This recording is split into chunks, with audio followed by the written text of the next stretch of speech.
एक ऐसी आवाज जिसमें शरारत भी थी और गहराई भी।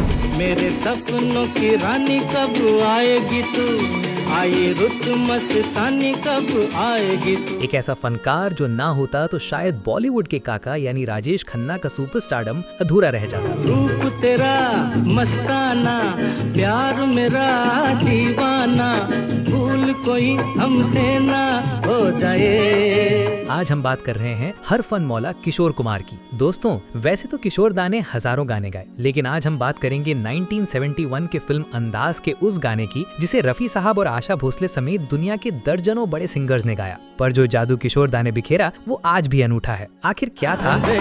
एक सफर है सुहाना, यहाँ कल क्या हो किसने जाना। के पीछे का वो राज। 1971 की फिल्म अंदाज, मुख्य अभिनेता थे शम्मी कपूर, लेकिन महफिल लूट ले गए राजेश खन्ना, जो फिल्म में सिर्फ 10 मिनट के लिए थे। इस 10 मिनट के जादू के पीछे सबसे बड़ा हाथ था संगीतकार शंकर जयकिशन और हसरत जयपुरी के लिखे बोलों का। लेकिन क्या आप जानते हैं, ये गाना सिर्फ किशोर कुमार का ही नहीं था। इसके 3 अलग अलग वर्जन रिकॉर्ड किए गए थे और हर वर्जन में एक अलग एहसास झलकता है। किशोर कुमार ने इसे मस्ती और अपनी खास योडलिंग के साथ गाया।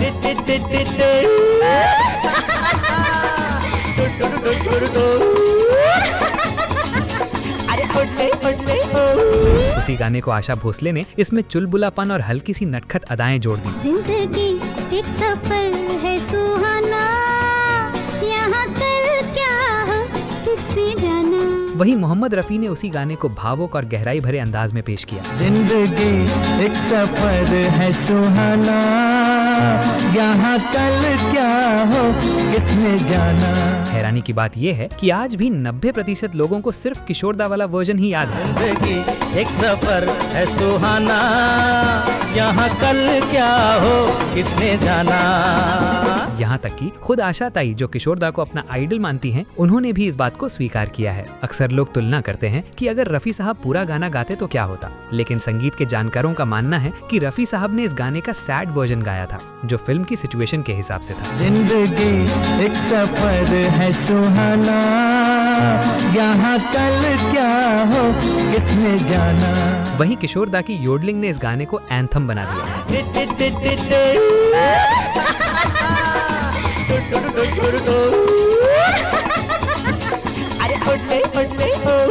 ये पहली बार नहीं था। 1969 में तुम बिन जाऊं कहां में भी यही हुआ था। रफी साहब की शास्त्रीय पकड़ मजबूत थी। तुम बिन जाऊं कहां के दुनिया में आके, कुछ न फिर चाह सनम। लेकिन किशोर दा की आवाज में वो कॉमन मैन वाली फीलिंग थी जो सीधे दिल पर लगती थी। तुम बिन जाऊं कहां के दुनिया में आके, कुछ न फिर चाह कभी। किशोर दा की इसी शैली ने आने वाली पीढ़ियों को रास्ता दिखाया, चाहे वो कुमार सानू हो, अभिजीत भट्टाचार्य, सोनू निगम या फिर आज के अरिजीत सिंह। हर कोई किशोर दा की स्कूलिंग से निकला है। अब यहाँ एक बड़ा सवाल उठता है कि जिस गाने को मोहम्मद रफी जैसे महान गायक ने अपनी आवाज दी हो, वो किशोर दा के वर्जन के सामने ओझल कैसे हो गया। दरअसल फिल्म अंदाज में रफी साहब ने इस गाने का सैड वर्जन गाया था। जिंदगी एक सफर है सुहाना, यहाँ कल क्या हो किसने जाना। जहाँ किशोर दा की आवाज में कल की चिंता न करने वाली मस्ती थी। जिंदगी एक सफर है सुहाना, यहाँ कल क्या हो किसने जाना।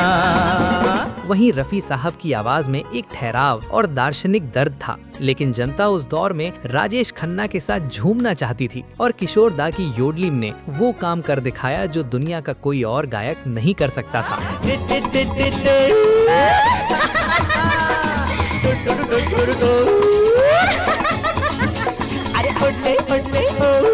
यही वो दौर था जब संगीत की दुनिया में एक बड़ा बदलाव आ रहा था। शास्त्रीय गायकी की जगह अब फील और एक्सप्रेशन ले रहे थे और इसमें किशोर दा का कोई मुकाबला नहीं था। कई लोग तर्क देते हैं कि अगर रफी साहब को बराबर का मौका मिलता तो नतीजा कुछ और होता, लेकिन इतिहास गवाह है। साल 1969 की फिल्म प्यार का मौसम, इस फिल्म का गाना तुम बिन जाऊं कहां किशोर दा और रफी साहब दोनों ने अपनी पूरी ताकत से गाया था। रफी साहब ने इसे शशि कपूर के लिए गाया, जो फिल्म के हीरो थे।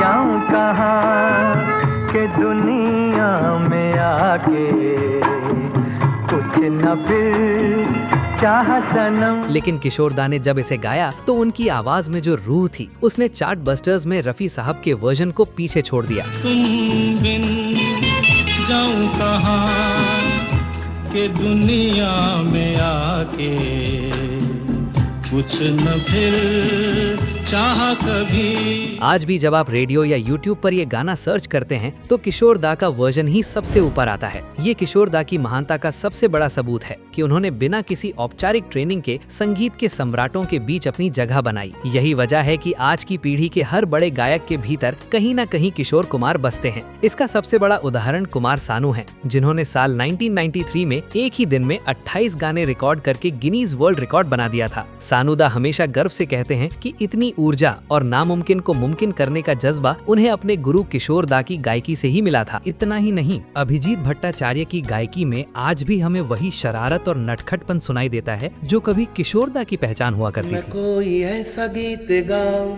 कि आरज़ू जगाऊं अगर तुम कहो। यहाँ तक कि आज के दौर के सबसे बड़े गायक अरिजीत सिंह और सोनू निगम भी जब मंच पर खड़े होकर किशोर दा का कोई गाना छेड़ते हैं, जले मन तेरा भी किसी के मिलन को, अनामिका तू भीतर से मेरी भीगी भीगी सी, मैं वो झुम झुम झुम झुम झुम मन की मैं ये प्यार का गीत सुनाता चला।